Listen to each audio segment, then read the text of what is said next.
Hey everybody, it's Cherie, and welcome to Women Seeking Wholeness Wednesday. You might not be listening to this on a Wednesday, but every Wednesday I post a new podcast episode, and these topics are very well thought out. I have to say, like these are the things that women are craving and searching for and seeking, and some don't even have the conscious awareness that they are. I fit into that category for many years until I heard other people put language to what I was feeling, and that was a powerful shift for me in my life. Today we have Jumana Sophia. She's been studying, working in the fields of somatic healing, ceremonial facilitation, temple dance, embodiment, and the deep feminine archetypal healing arts since 1998. She's based in Southern Oregon, and she's helped tens of thousands of women in over 17 countries. And she's actually the founder of her mystery school, which I have just enrolled in, which starts on September 28th. And if you want more details on that, you can go to hermysteryschool.com. You can also check out more of Jumana Sophia's work on jumanasophia.com. But just suffice it to say that she's a woman I was destined to connect with. Our mutual friend Brooke Underwood connected us, who had a hit, if you will, or an energetic zing that we needed to contact each other and be in touch. Today's episode is going to be epic. It's actually so interesting to hear different kinds of narratives around the deep feminine and what it means to different women who are thought leaders and who are moving forward in this cause to empower women and to get us into our bodies, to listen to our soul voices. Being a woman in and of itself is a spiritual practice. And speaking of being in your body and embodiment, I have about 10 spaces left in my Stand, Speak, Shine retreat. And this is about step into yourself. This is all the stuff that I have been learning, sourcing from lots of different avenues and venues and travels and journeyings and just my own awakenings about giving women the gift of listening to their soul voice and coming into themselves and stepping into who they were created to be. So that is October 24th through the 26th, priced super low, 5-star resort in the mountains of Utah, the Zermatt. So get registered for that. Bring a friend. You'll save money. But we do have about 10 spots left. So check that out on my website, cherieburton.com. The very, very top above the navigation bar, you'll see a link to register there. Or you can message me and I'll send you the link directly. Okay, on to Jumana Sophia and our topic of sourcing of the deep feminine and how sovereignty feeds into what femininity is all about. Welcome, Jumana Sophia. What a lovely name. By the way, I never asked you what it meant. I know Sophia is the goddess wisdom, and there's so much around that name. What's Jumana? Is that a title? Jumana Sophia. Well, yeah. So actually, in both of them, so Sophia for me is she's the current of feminine wisdom that's embodied and that can be all the aspects of the feminine, which is why I chose her as I've actually been through 3 marriages. So when it was time to decide what would I take as my last name again, what I wanted was something that I felt I could really shelter in a lineage I felt like I wouldn't be leaving. And so, yeah, there are different esoteric takes on Sophia and different stories about her. But for me, she is the aspect of the deep feminine that can and will be everything. She's almost like the essence. So she's the bride, she's the queen of death, she's the passionate one, right? She's all of them. And that I needed that because I didn't want to box. It's hard always for me to name my lineage anyway, because it's so living. Yeah. But yeah.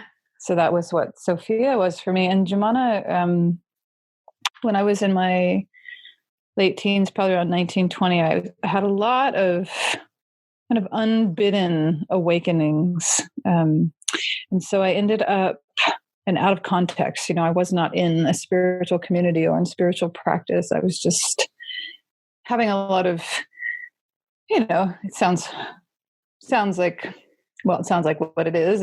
I would feel like I was dissolving into light. I would had a lot of amazing experiences, often connected to sexuality. And so I ended up on a Sufi community on the West Coast, trying to understand what was happening. And there I was given the name Jumana. My birth name is Jennifer. And Jumana means the pure silver that holds the white light of God. Wow. So in a way, as my, and that was 23 years ago. So as I've come to understand that name, because it was a given name, I didn't choose it. It to me, it also is it very much speaks to this path of the deep feminine current, that this silver that can hold anything, right? That's what she does. And my partner the other day, not too long ago, asked about my name. And when I told him, he had this response of, oh, like a chalice, like a silver chalice. And I had chalice, yeah. And despite the fact that the chalice is a very deep symbol of the feminine, I had never put that together. Wow. So yeah. That's the name. Yeah. I have been to the Chalice Well in Glastonbury and seen all of that. And well, I just want to jump in because I told you this, but you and I are kind of the same person. I'm sure I'm older than you are, but yeah, we just incarnated into very different cultures and different ways of speaking it. But the hunger and the messaging around the sourcing of the deep feminine and everything that you speak to of embodiment and empowering women and getting still, like you and I are very aligned that way.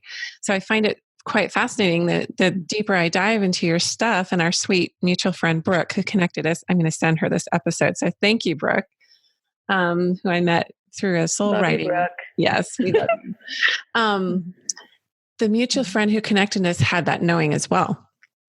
And so I'm always grateful for those connections and synchronicities, but I want to just jump in to the heart of soul sovereignty. Because when in old ways of thinking, right? Not just, we've been in a patriarchal society for so many years. And for a woman to say, I am reclaiming my soul sovereignty could be triggering for not only the men, but the women around her, because we don't completely have an understanding. So I have my own way of speaking to it, but I would love to hear yours because you are so wise and so eloquent with your language. Yeah, it's funny that the question itself just elicited like a torrent in me. So we'll see how I get it. Yeah, so I mean, soul sovereignty, I think as a woman, yeah, in a way, yes, we are in this time of, we're in this time of needing to reckon with not only external conditionings or external disregard for what we are as women, but then the internalized versions of that. So I can see that that this intention towards claiming soul sovereignty could be triggering for men and other women. I think for when I've been in my and work with women, what I sense, although only a couple people have actually articulated this to me, is that the deeper reason that I think women get triggered by the thought that, or the experience of another woman claiming her sovereignty, is that they maybe deep down don't feel like they can, or that, or they think it needs to look a certain way. Right. That it's a misunderstanding, and it comes from the same inherited misunderstandings of everything else, which is that somehow it won't be about us. It won't be about returning us to our true nature. It's about becoming something we're not already. When I teach in the school and when I work with women, it really is this movement of, look, to claim anything is actually to drop back and just remember. It's not about this thing of now, I'm not it. I need to become it. Even when it feels interrupted, even when we know that we've forgotten some things or we've disregarded some things, it's still not soul sovereignty is never asking us to become something we're not. And I think that for a lot of women, there's a sense that, I get it subtly or occasionally articulated, that the projections on who I am and how I come across, how I hold the feminine, just who I am as a being. And this thought of like, well, that's not me, that's not me and my sovereignty. That's not what I would look like. And so I think that comes to mind for me, as well as, as women are moving more into soul sovereignty, there's this need to understand that we in our fullness are in the most service to our world. Uh-huh. We are, even priestesses, women in general, but priestesses as well, we're conscripted. There's a lot of conscription that's happened throughout the nation of womankind, right? Meaning that we have Shakti, we have all these capacities, we have creative, generative power. It's right. Just what we are. And that has been conscripted so often, and often even for the good, but now when we move into real sovereignty, it's to say that I can serve here, but my service even has to include my own thriving.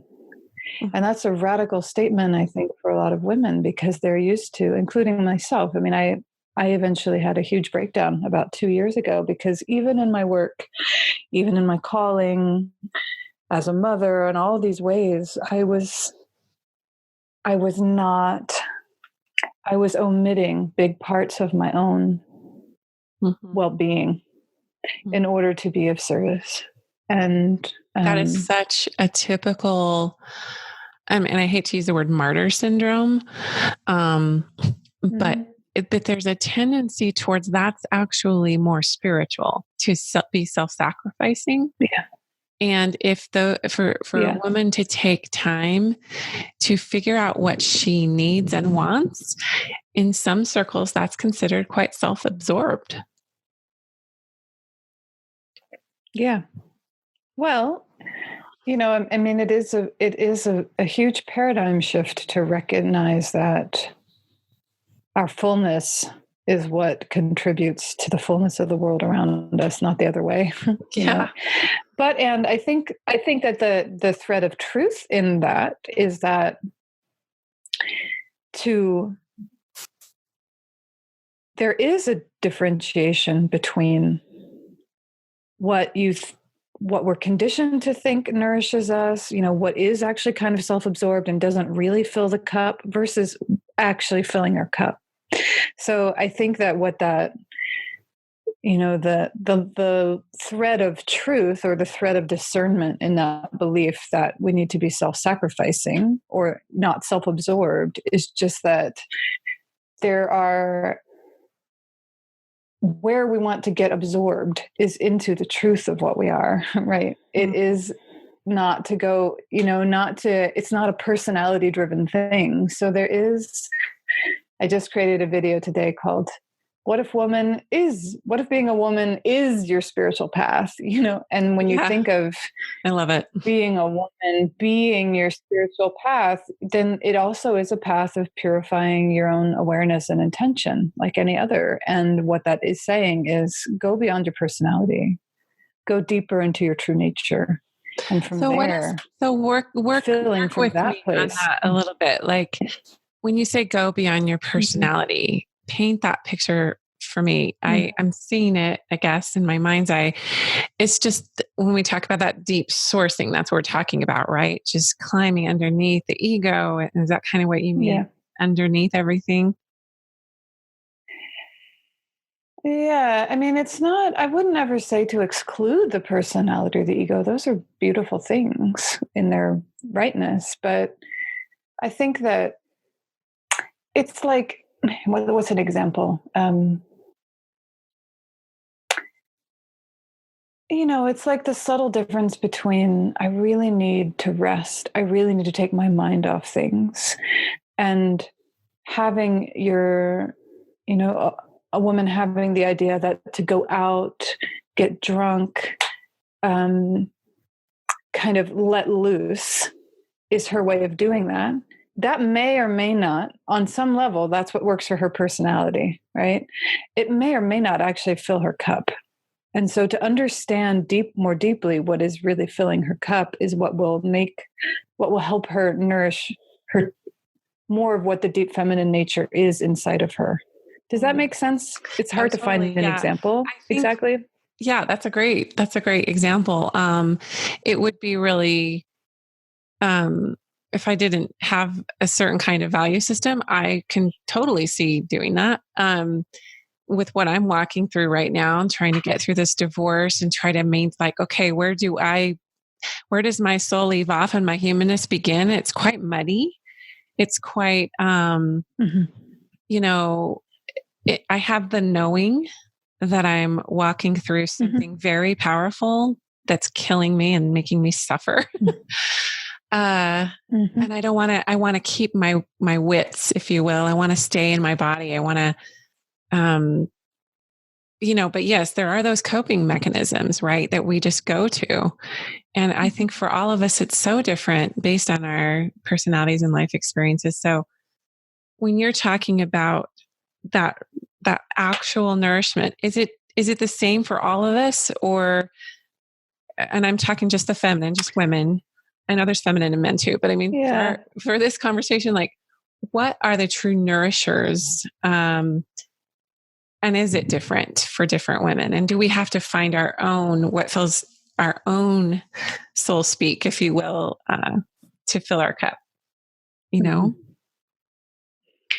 Yeah, I think it is really different for all women. I mean, partly because, there's a way in order to cultivate the level of intimacy with ourselves that we will need in order to fill our cup, in order to really understand ourselves.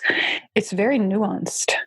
There is no, like, my languaging, even if it's so similar to yours, is still different. It still has its nuance. It's my language. And I think every woman has her language, very unique and very, very nuanced to what it is based on her history, her lineage. It is based on what she likes and doesn't like, and that I think is true. And at the same time, I think that there are commonalities as well. What are some things to me that really nourish the deep feminine current? It's, cherishing. I think subtlety. I think the deep feminine current and women in general have a lot of subtle capacity in terms of subtle feeling, subtle awareness, the ability to sense into the soul of things just as kind of a given, And so when we're not tending to our subtle natures, I think we suffer in ways that we don't always understand. So how does a woman find what is her own way to fill her cup versus what she's been told to do? Because I had a whole checklist going and I crossed every one of those things off for so many years, and it never really got into it. Literally took me, the first 50 years of my life to really get in and listen to my own soul versus what the exteriors were saying I should be, and the ideals and different things. Definitely nature. Don't you think that's a universal one? Nature. I do. Yeah, I think because nature is one of the only places that can fully reflect the full capacity of what woman is. The amount of the full. Yeah. Yes. So yes, I do think that. I mean, I think that the ultimate, like, for me, there's there's a living pulse inside of each of us, that the deep feminine current is indwelling. It lives inside. And so what you're talking about, which is, it took me 50 years to realize that all those things that I thought were still on some level a should, or they were a little bit outside of me, or, that is in a way the very simple process or way is to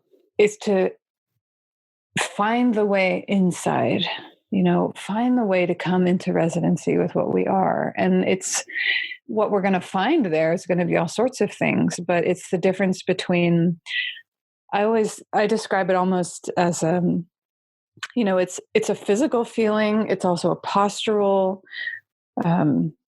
stance of moving up and out. We're up and out, and a lot of us live that way. We're partly just because that's the way the culture entrains us to move, partly we have anxiety. There are lots of reasons to be up and out. And so the deep feminine movement is to come back in and down, and to really start the journey of that, of in and down, and from this indwelling movement. And I mean, I have a whole 9-month school devoted to all the practices. So excited about. It starts in next week, right?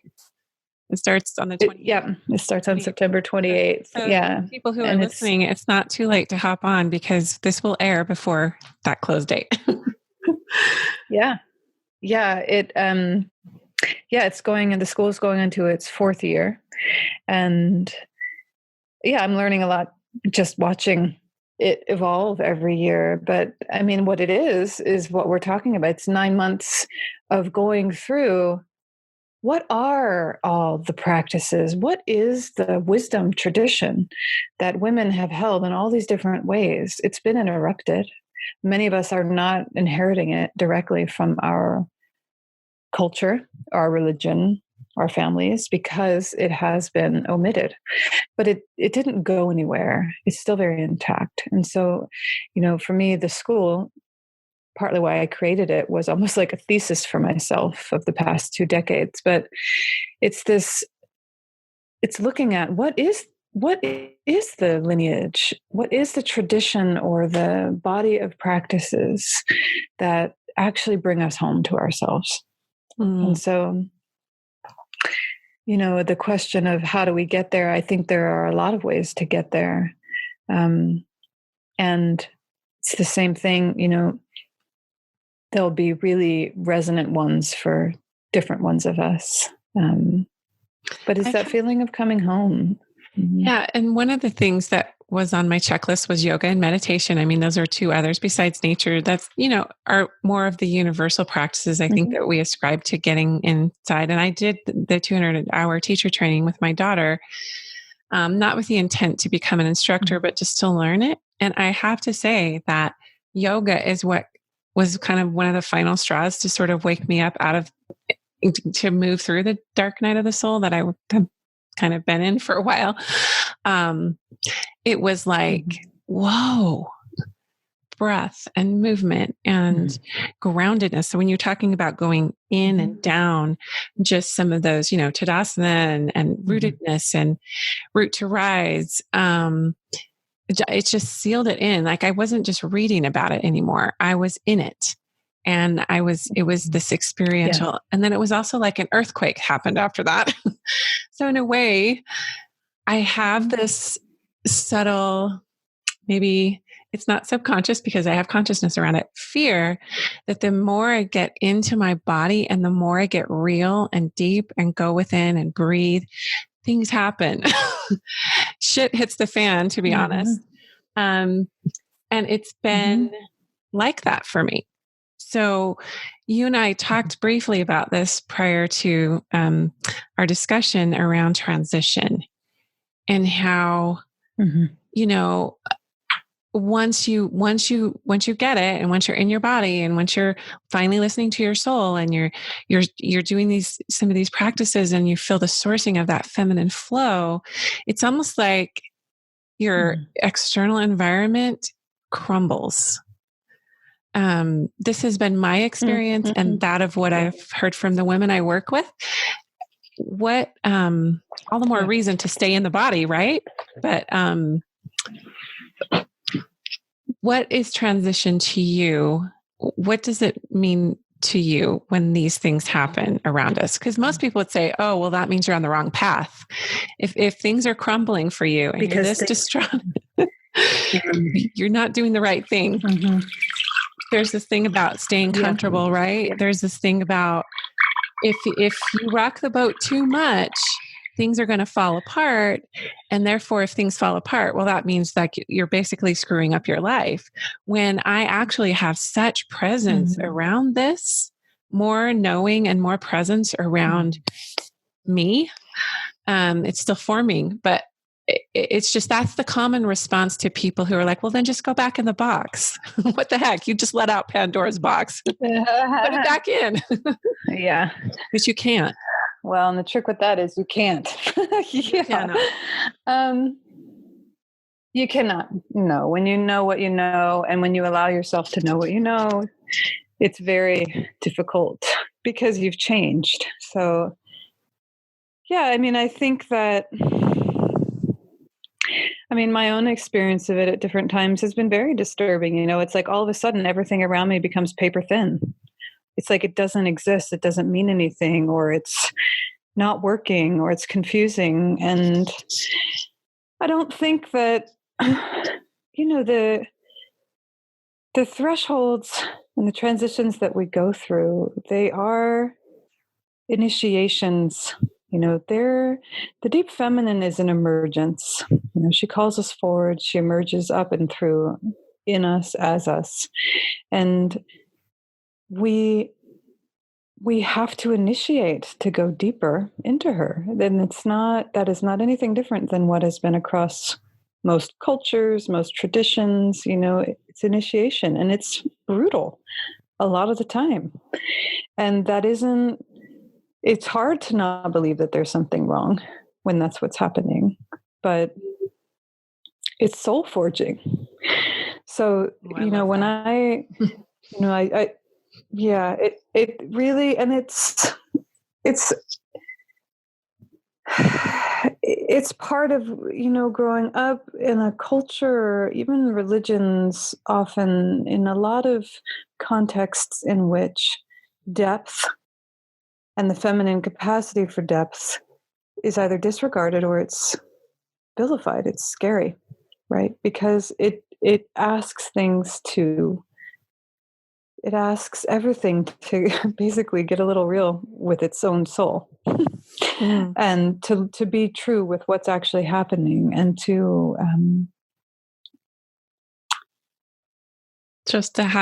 be authentic, that authenticity, right? Just allowing it.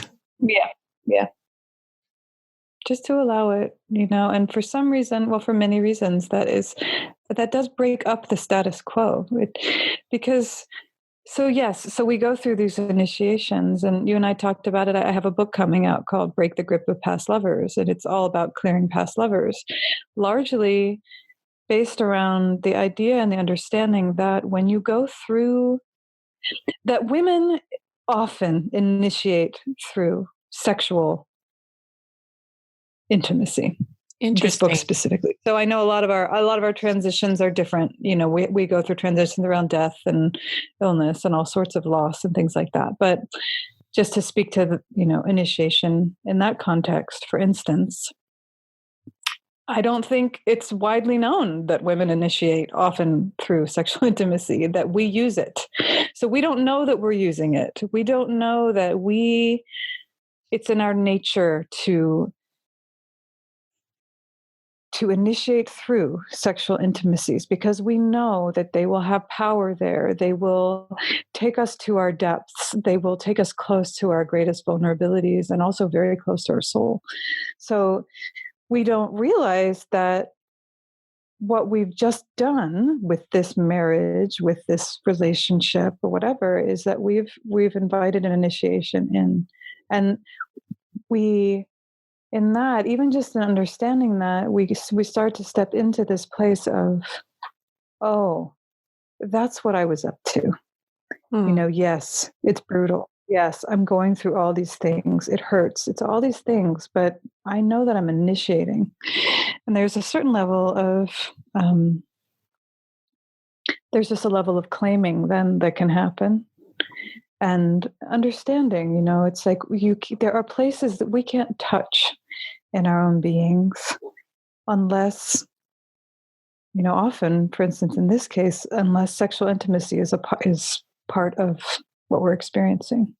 it brings us to places and capacities that we wouldn't touch otherwise.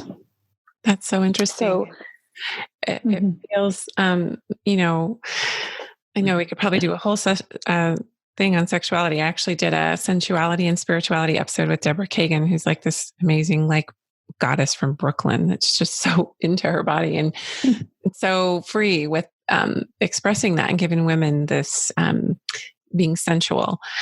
I think that when you're talking about power and vulnerability, just the claiming, I think that's massive. I think that we are not programmed as women, and I don't care if you're in religious or spiritual communities or whatever, it's just the same throughout society, is that we are not, we're either being violated by, sexually, or we're, then there's the whole industry, the adult entertainment industry. So there's that. It's really hard for a woman to claim her sexuality in a healthy way with the right. Yes, it is. Yeah. So how do we get there? Like, I'm feeling it, that one of the reasons that I'm in the place that I am in terms of, like, transitioning through this marriage, and, I'm not the same person. And I, with all respect to Jeff, because we do have a really beautiful friendship. It's just so interesting that the more I land in my body and get into my own sovereignty and vulnerability and power, it is like an initiation has happened, and I can't unsee or undo or go back in the box. But to try to explain that to someone else, I can still consider myself like kind of like a virtuous person. So it's hard to reconcile the virtual, the being, virtuous woman and claiming my sexuality. And I think a lot of women grapple with that. You're either a slut or you're a virgin, right? That's what we heard in high school. So that was a lot to throw at you, but, releasing the programming around. Yeah. Well, there was so much in that. I mean, for me, in a way, it starts with just, what if you just what if you just said this to yourself, anyone who's listening, oh, my sexuality was always for me, first and foremost. It's for me. It's my resource. It's mine. It's mine. That there's a way that we often don't even sit at that place first and foremost, because it doesn't mean that you become promiscuous. It doesn't mean that you become anything. It just means that female sexuality is a generative force. I mean, one of the things that's happened that's been a disservice to women is that our sexuality has been put in this box. That's happened through porn. That's happened through a million things, even the way that a lot of times there'll be this portrait of the sexually empowered woman, and she's so out there and she's so sassy and she's so sexual. It's like, no, she's wearing black. That's not it either. That's just another portrait. Whatever. Yeah. It's like, it's not, it's like everything else. It looks very different for all of us. And what the female sexual current goes through so many ebbs and flows and changes and aspects. So, to take it out of the box means to say that, look, that my sexual current, that's what is awakened me when I'm making love. It's also what's awakened me and what's supporting me with generative, creative force to go to work, to raise my kids, to endure, to, it's not this one thing, right? And I hope what I'm trying to say is that we misunderstand sexuality because it's been so commodified that then we get confused, because that's not even the real thing. That's not, if we're to really step into sovereign sexuality, it's to say, this is mine and I will learn how to care for it. This power is mine and I'll learn how to care for it. This vulnerability is mine And same, I'm going to learn how to care for it. Um, and it's again, this movement back towards asking it to reveal itself to you rather than thinking that you know or anybody else does, or getting into the concept of things. When we talk about coming into where does the deep feminine live? Well, she doesn't live in concept at all. Mm-hmm. She is in truth. She's in embodiment. She's with what is the substance of things right now. And the way to unfold the deep feminine, and the way that the deep feminine unfolds life, is to invite it to reveal itself to her rather than to come with a concept or to go into concept about what it is or what it should be. So it's not always practical, and this whole right? thing about it's like it's not conceptual or practical, and we want that essence and flow to have some kind of a logical. I remember Carolyn Myss saying, like, who you are cannot be read about or thought about, or who you are or thought. It doesn't. Who you are is not a thought form. Who you are must be experienced. Exactly. So yeah, I just to me that's just articulating what the deep. Yeah, and it's like, I would say that it's like in the school. There are practical aspects to the deep feminine. There are also extremely mystical aspects to her. She is all things, and that's kind of, in a way, the fundamental piece that we're having to come to terms with, is that there is all the compartmentalization, all of the inability to deal with paradox and nuance and the gray areas that has colored a lot of everything in our world doesn't exist in the feminine. Mm-hmm. She is nuance. She is the inclusion of paradox. She is able to be many things simultaneously that you would think would cancel each other out, but they don't. They just create something new. So you take the slut and the virgin paradigm. Well, those are both expressions on the full spectrum of female sexuality, both of which are completely misunderstood. And what I would find for myself as what would the golden thread of like the slut be? It would be an ability to really be in my sexuality, to express my desire, to feel free, right? But that alone, without the wisdom of the virgin who says, and purity matters, and the sacred matters, and there is care for that, right? When the two come together, all of a sudden it's like, yes, I want to be fully in my sexuality, I want to be free in my expression, and I do not want to misuse my own body.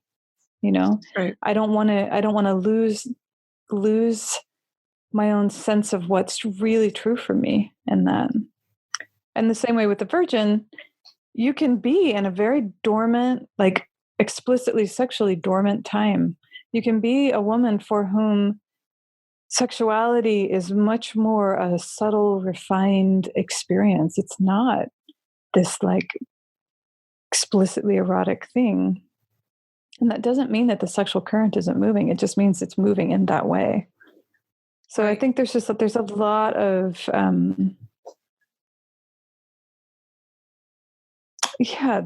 there's a lot of reclamation and a whole lot of ways to be done.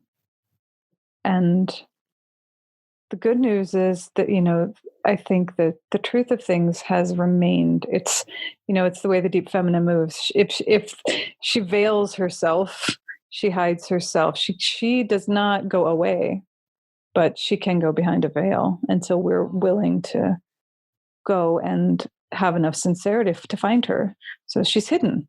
It's like in all the places that we think, or that we like to, well, not we, whatever, but in all the places that it's said, oh, this is patriarchal, this is that, you know what? Almost all of them, as far as I can tell, you can find her hidden. Yeah. There's goddess symbols everywhere. And honestly, there's goddess symbols. Yeah. Oh, go ahead. Well, let's go ahead. Oh, I was just going to note that, when you're talking about she's veiled, that's a big wide open thing, because we have God the Father. It's always seen it, every kind of archetypal or true, or everything is male. um and Mm-hmm. part of the theology I have been raised with is that there is a mother, not just a father, but that she's protected, hidden, veiled. And that's always bothered me, because I'm like, she's stronger than that. Why isn't she revealing herself in these structures? And then I figured out why now, at least where I'm at in my life and the constructs that I've come to through my journeyings, is that she can't be put in a box. She can't be just exactly everything you said. She's not conceptual. She's not practical. She doesn't she lives in the paradox and the nuance and the gray areas and the subtleties. But it's so inclusive. And a lot of the structures that we have now are exclusive. They don't bring everyone in. I just think of like a angel with her wings spread out, bringing everything in. That's how I see the Divine Mother. And when you say her, I'm assuming you're talking about the feminine essence, the source, just that God is a source, that she is a source. Yeah. Yeah. Yeah. And I've had an interesting exploration of that too, because, there's the whole thing about the masculine, the feminine, the masculine, the feminine.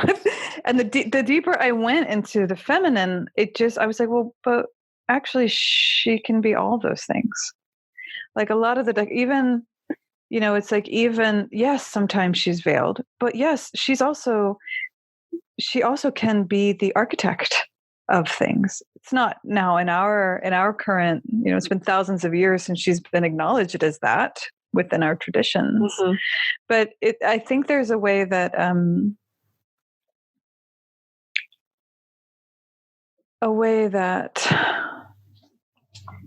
her subtlety, our subtlety, our tender places, our secret, like the secrets that we hold, they are veiled because they belong in the inner sanctum. For me, the deep, deep feminine is inner sanctum. She is where the sacred is. She's the refuge of the sacred. The Holy of Holies, the heart of the Holy of Holies. Yeah. Yeah. And it's why and that's why she's behind a veil, because you need to prove your worthiness. There's worthiness, there's thresholds, there's sincerity necessary in order to be able to actually enter those places, actually know those places. They won't open to just anyone. So I'm intrigued by that. Yeah. That's so intriguing to me, because worthiness is a charged word for me. Uh-huh. And I know it is for a lot of other people. How do you define that? Worthy in terms of ways of being in, are you talking about groundedness with love and compassion and those values, or how do you define worthiness? I mean, as far as talking about, like, say, who's worthy to, for instance, get close to me, right? Yeah. Who's worthy to be in my presence? Yeah. I mean, like, who's worthy? So the way I understand that is like, there's a ground level of worthiness that we obviously all have. We are all worthy of love. For me, there's a way in which worthiness isn't, are you worthy or not? Are you a worthy human being or are you not? I mean, that is not up for discussion. We're worthy. Right. You can't negotiate your worth with someone. No, that's not what we're talking about. When I'm feeling to worthiness now, it has to do with,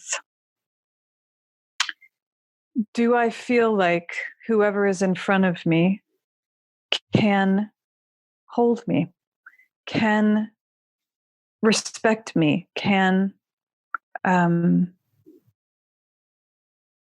they someone that is worthy of my trust? So maybe everyone is worthy of my basic respect and love. I would say that's pretty much true. But what I'm finding is that there are very few people in the world who are worthy of my trust and have proven themselves worthy of that. I feel exactly the same way. Yeah.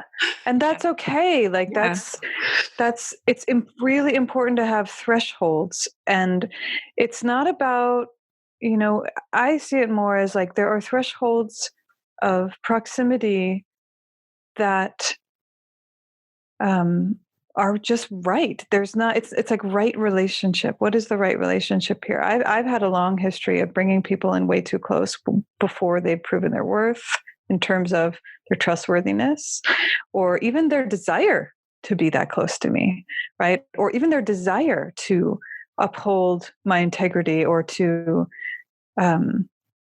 really honor my tender places. I'm the one that's often brought them too close. And so for me, there's been a huge relearning of honoring my own thresholds and making sure that I'm not doing that. Right. The cost is way too high.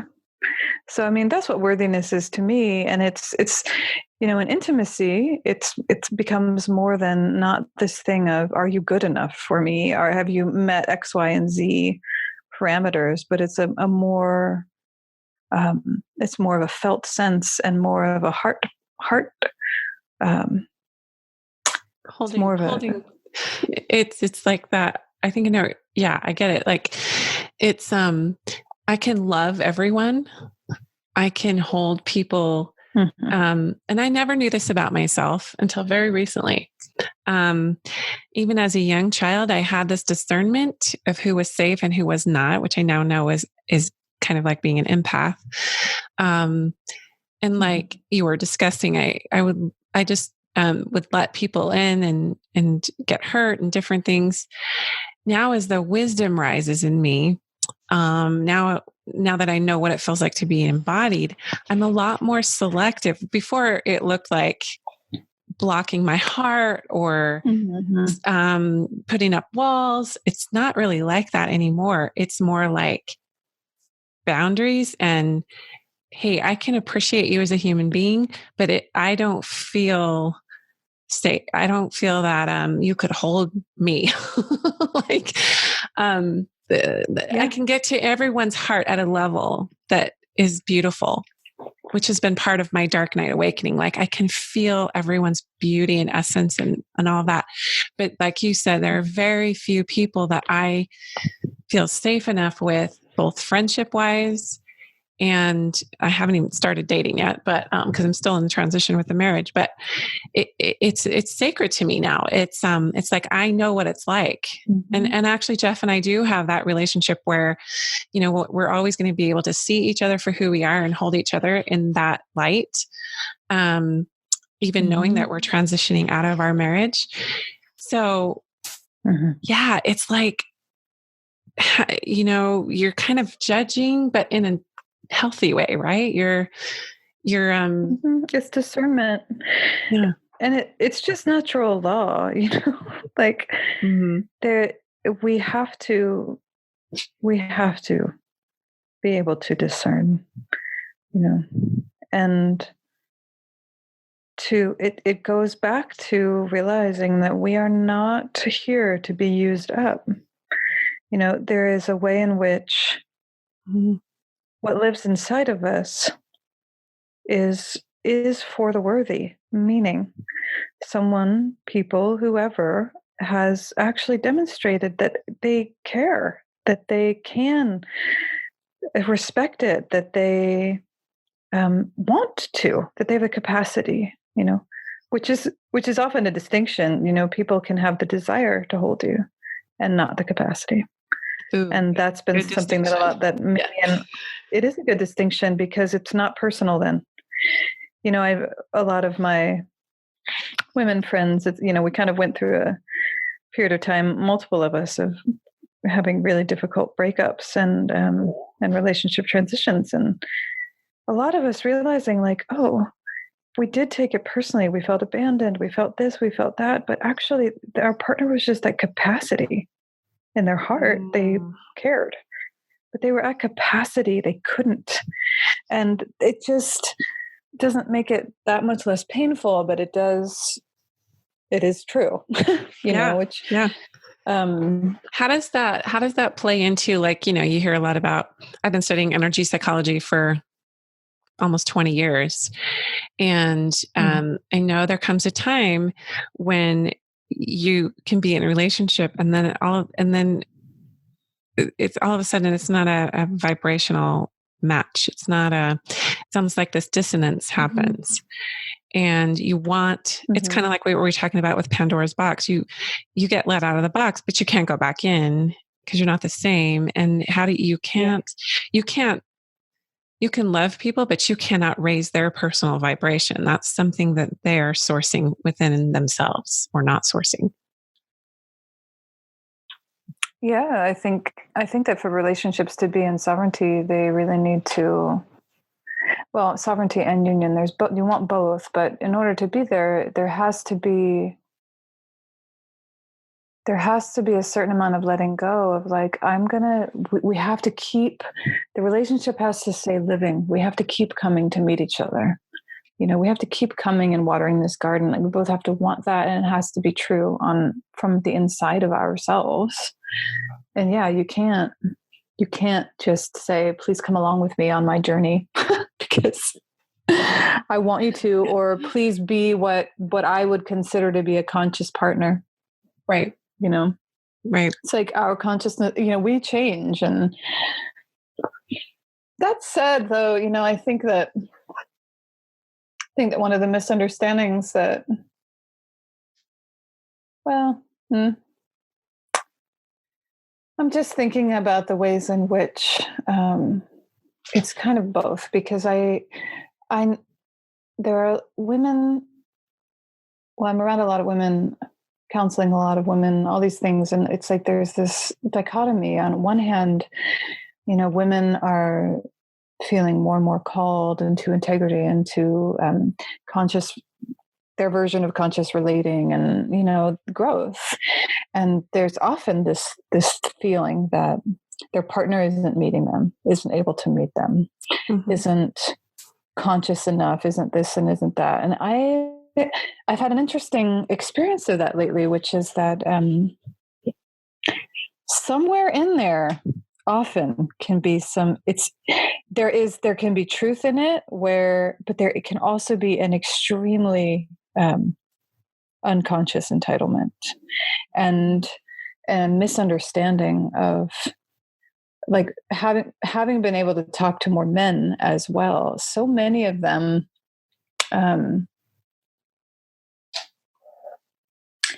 of run up against that in women, and instead of feeling invited forward and called into more of themselves, they feel emasculated, and they feel they're kind of set this impossible bar that just keeps rising, and these needs that they will never be able to meet. So it's an interesting thing, this whole piece around, like, I've outgrown you. Yeah. Where I know it's true at times. Yeah. And I do feel like too, that women have, like you were saying, we have this indwelling power of creative force. It's generative. And if you can channel that through the empowerment of your partner, your spouse, whatever, then and they can accept it and grow, rather than just a straight up rejection, right? You're right. It is a fine line. And I've seen hell unleashed in both ways, where that the emasculation is more about, like, them not being in touch with their own creative force and relying on the woman to bring all of that. Right. So yeah, it is a fine, that unconscious entitlement that you reference. I've seen it go both ways. And, it's such a complicated terrain. I mean, the one thing that I do feel is kind of one of our greatest resources in terms of figuring out what the truth is in those situations is our magnetic capacity. The ability to be resourced inside of ourselves. And from, there my belief is that woman is a confluence. There are many things many forces and nourishments that will move through us from the earth, from the stars, from the soul of the world. It's like we are often closed down to them, but we can come to a place of being very resourced, and even relationally resourced, because we can be in relation to so many things, and from there magnetize and invite someone forward. And then it becomes clear, because we're resourced, so we're not entitled, we're not pulling on them for something that we're not pulling, there's not this entitlement, you have to give me what I need, codependent, icky, I need you, you have to change, which never works. So it's coming to that resourced place, and then from that place sinking into magnetism. I say influence rather than control, right? It's like we, from our deeper core, we are very influential beings, and we do not need to control things. There are ways. The deep feminine is a very influential force, magnetic force. And so it's like, if you're inviting from that place, that if it's time, if the person in front of you is ripe for it, then they'll move forward into it, in their way, right, to their capacity, but it won't feel like a negotiation. It'll feel like an eliciting, bringing forward the king, whatever that is. But I think it's a very to be resourced and magnetic is very different than to be slightly desperate and pissed and controlling, and demanding. And it's like, to be in that state, then you kind of know, you can trust more what's happening in front of you. If the person in front of you comes forward into that then they're doing it from their own truth, and that you can trust. And if they don't come forward into that, then that's where you are, that's where the relationship maybe stops, right? Or changes. But it feels to me like having a knowing around what flow feels like.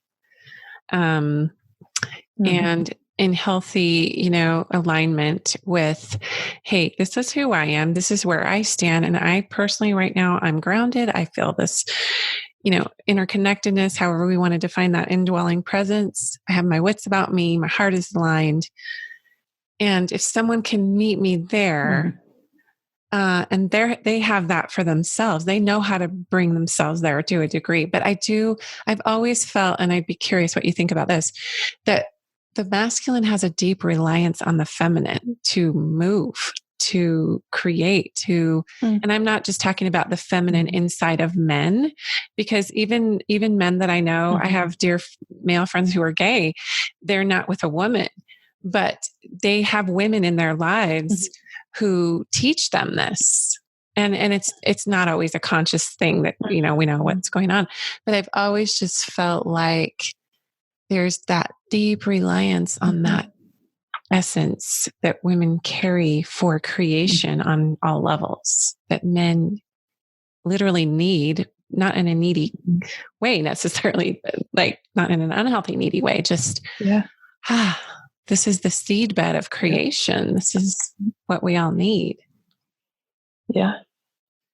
I think that's true. I think that there's a way that, we as women steward something. We steward the womb of the world. We do that on behalf of everyone, so it's like, yes, does mankind need that?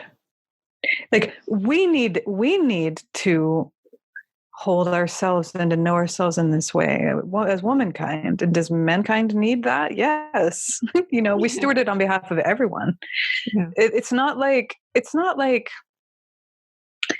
in the quote patriarchal experience, men totally lucked out. They fucking suffered, and they are as orphaned, possibly more orphaned than women ever could be. Yeah. So it's not, I just want to say that I actually feel compassion deep compassion for men who have not known where to land their emotions or find their station. The anger that I felt for the patriarchy for so many years is sort of like dissolving. It's just like they haven't been able to access it either. They haven't been able to access the feminine any more than women have the pure form of it. So they need their mother too. They need that. Yeah.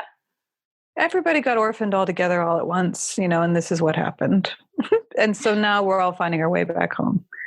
And I just, there's a lot of oversimplification that has come out of the pain of things. And, but I think it's very true. And it's also true that, in deep tantra and other, even in terms of the sexual nature of women, she's the gateway. Her capacity for pleasure is limitless. And so if a man can meet her there, he can go with her further and further and further beyond where he could go, and that is not about her being better than him or more than him or anything. It's just the exchange, he's the key, she's the gate, they go in together. So it's a beautiful, when there's trust, when we understand that that it's okay that we steward different things and that we do need each other in a very kind of interdependent way rather than this kind of desperate needy way. That is where the fabric of life gets rewoven. Mm-hmm. And, I think when women start to really acknowledge what lives inside of them, lives deeper inside of them, especially the creative generative force and the wisdom, the wisdom that force has is towards life. It's life sustaining. Mm-hmm. And don't you think really it kind of is that? It's like, it's the chi, it is the life force. It's everything. It's, I think people often mistake, when we talk about, the spirit told me this or that, and I'm not trying to put that in a box, right? This force is it's so inclusive, and it's manifesting and manifesting and manifesting. It reminds me actually of a biblical scripture about those who have eyes to see and ears to hear, let them hear. We have been in denial of this force for so long. We haven't known what to do with this. It transcends theology. It transcends narratives and dogma and rhetoric that, again, going back to the nuance that I just thought that was really cool how you put it all together about, it is the paradox. It lives there. It lives everywhere. So if a woman wants to start sourcing this, like if a woman wants to my listeners are on the whole spectrum of awakening. I get emails and texts and stuff all the time. Thank you for this. I didn't know I was feeling this. You put words to it. So I would assume that I'm going to have a lot of listeners who are like, oh my gosh, now what do I do? But there's just, there's people who are kind of further along in the awakening process. So if you were to, kind of pull this together for us. And we do want to invite people into your mystery school. It's beautiful. I'm excited to get going on it, and we'll have links in the show notes. But what is your website? What is the website that people can go to? Oh, well, the website for the school is hermysteryschool.com. Hermysteryschool.com. Okay. Yeah. Yeah. And then there's also JumanaSophia.com, and that is more like broader. That's the broader, kind of all of my work. So there on that, there's more videos and there are practices. There's, the book is on there and, things like that. So beautiful. Both of them. And your question of how do you start sourcing it?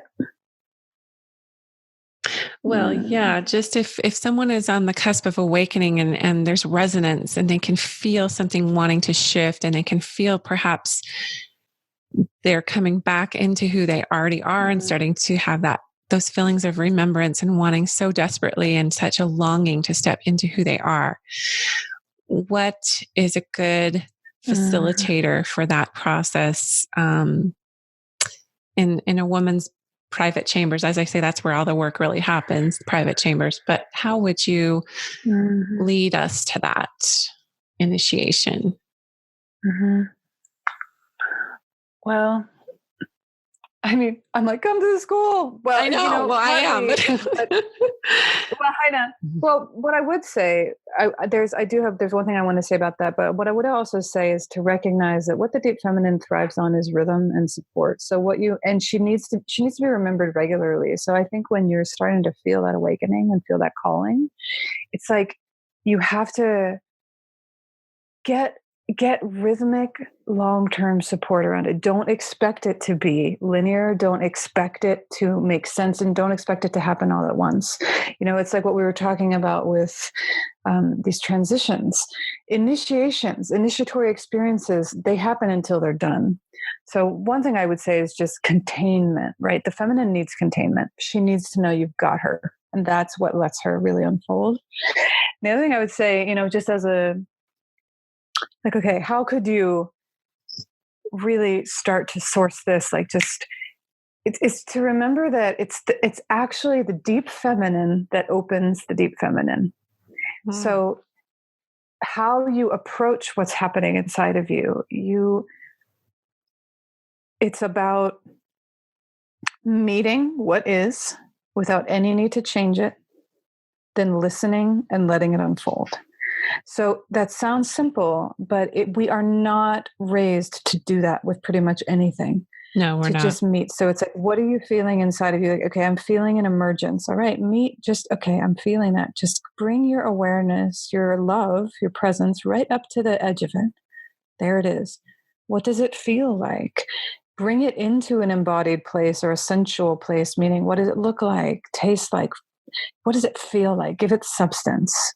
So it becomes more real and you have a handle on it. And then just watch it. Let it reveal itself. Let it unfold. And let your approach to things change so that this part of you can come more forward, because she needs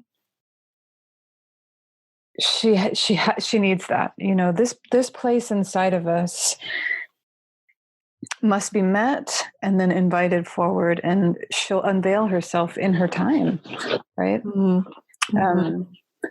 And it may just come in the most unexpected, at least this is my experience of what's happening to me, the most unexpected ways. And a big part of it is letting down and allowing things to fall in my life and out of my life that aren't serving that beautiful presence. And it looks on the outside, it could look like things are, and you're talking about being unveiled. That is the perfect, at least from my experience in my own being. The unveiling is both excruciatingly vulnerable and painful, and also exhilaratingly beautiful. It's everything on the roller coaster, every extreme. But I think what you shared is so pivotal about the rhythm and the support.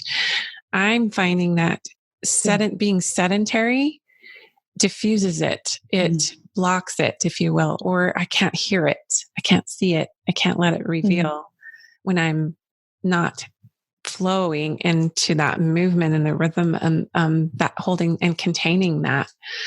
I went through a very powerful soul retreat in the summer, and we were journaling, and we'd had over a day of silence, and it was a week-long retreat, but I was journaling, and I was asking myself, what can I do to stay in alignment, or to stay into this beautiful feeling I have for probably the most beautiful heart awakening and body awakening? What do I do when I get home? Because, I have kids, I have a business, all these things. And my feet started to get really warm, just of their own accord. It wasn't doing anything different. I was just sitting there. And then I just saw myself dancing. So my feet were kind of like warm. Mm-hmm. And then in my mind's eye, I just had a flash of me dancing. And it was like, that's what the feminine wanted me to know. That's what my soul wanted me to know. You must dance. You must move. So when you use the word rhythm, that was really very much in congruence with what I was getting intuitively.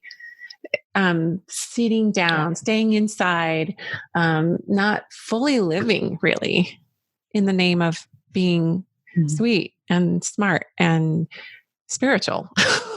It's just not the program. That's one of the biggest qualifiers to me of someone who's in an awakening is they can't sit down anymore. They have to move on all levels. So just want to add, I want to add credence to what you said. It's so powerful. So powerful. One last thing before we round out, because I feel like you and I could do a whole other episode on many of these topics. I love the process that you said of meeting it where it is, listening, going in, letting it unfold, feeling it, letting it reveal. But when you said the deep feminine opens the deep feminine, let's round out with that. Whatever you feel to expound upon there as we culminate our discussion. And then again, we're inviting people into your space to learn from you because you have beautiful content. So yeah, maybe just kind of close us out with any final thoughts around that piece of it. I guess what it is that the deep feminine is also an approach to life, right? It's a way of being. It's not just, it's this way of being. So if you are wanting to open more deeply to your subtle places, your secret places, all the places that have gotten crushed or have hidden themselves away because there hasn't been a place for them. In a way, yes, there's ferocity in the feminine, there is power, there's all these things, but a lot of what lives in us needs an environment around it. Like I said, it needs containment and will not come forward, won't fight to be, that the subtle places in us, I'm not going to fight for it at a certain point. And so it's like, if we want to evoke our own emergence, then we need to be, it's just a huge whole other topic because I worked in the water for a long time. And what that means is I held people in the water and it's aquatic body work, but basically that's where I really understood the deep feminine because the training was to dissolve and be the water. Wow. As I was meeting people. And what I saw was that bodies and people and Shakti and Kundalini and emotion, everything only opened if the way that I was meeting them was subtle, was receptive, was deeply listening, was approaching them, meeting them, being present, but not asking for anything of them, not asking for any change. And then that's when magic would happen. It's this agenda-less presence that needs to be held in order to let authenticity really come forward. And then you have to just be okay with the fact that it could be anything from despair to ecstasy, but it's yours. Right. And it's actually yours. And that's what your deeper being is giving you, and to trust then that it's yours and you'll know what to do with it. And you're on your destiny now because it's actually you. Beautiful. Yeah. Wow. Yeah.